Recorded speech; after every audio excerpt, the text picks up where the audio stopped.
पूजा पाठ करा ले वो रानी मोरे नाम के, अगरबत्ती जला ले रे चंदा मोरे नाम के। मैं कुंवारा टुराया वो टूरी तोरे काम के।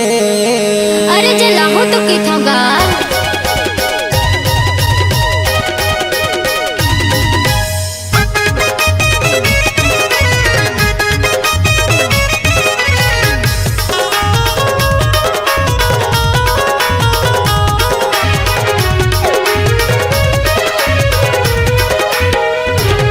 पूजा पाठ करा ले वो रानी मोरे नाम के, अगरबत्ती जला ले रे चंदा मोरे नाम के। मैं कुंवारा टुराया वो टूरी तोरे काम के। मैं कुंवारा टुराया रे टूरी तोरे काम के।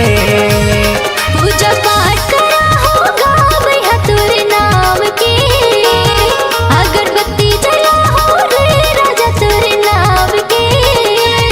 मोहवा कुंवारेगा भैया तेरे काम के, मोहवा कुंवारे रे तोरा तेरे काम के।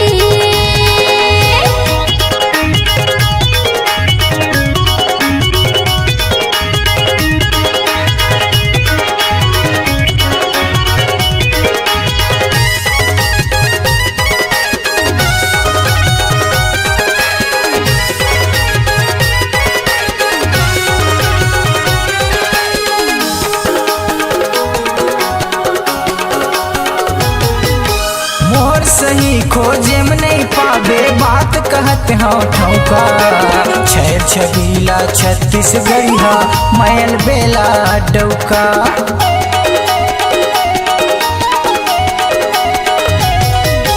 मोर सही खोजे में नहीं पावे बात कहत हो ठौका। छैल छबीला छत्तीसगढ़ी हा मैल बेला डौका।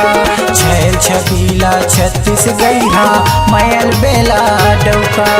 क्रिया खाके मैं कहत हूँ ईमान से, क्रिया खाके मैं कहत हूँ ईमान से।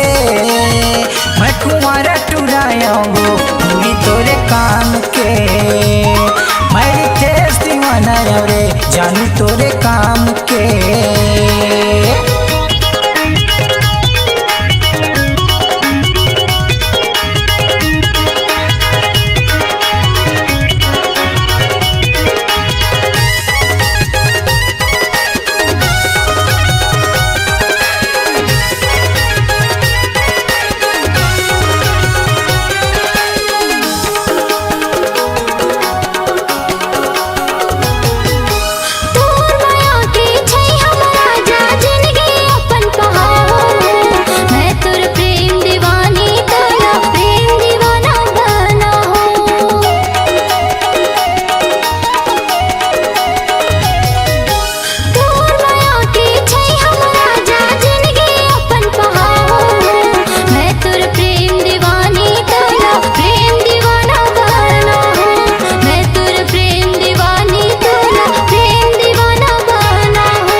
पूजा पाठ करा ले वो रानी मोरे नाम के, अगरबत्ती जला ले रे चंदा मोरे नाम के।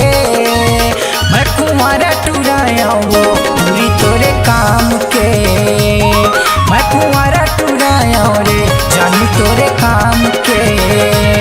पूजा पाठ करा होगा भैया तेरे नाम के, अगरबत्ती जला हो रे राजा तेरे नाम के। मोहवा कुंवारेगा भैया तेरे काम के, मोहवा कुंवारे रे तोरा तेरे काम के। काम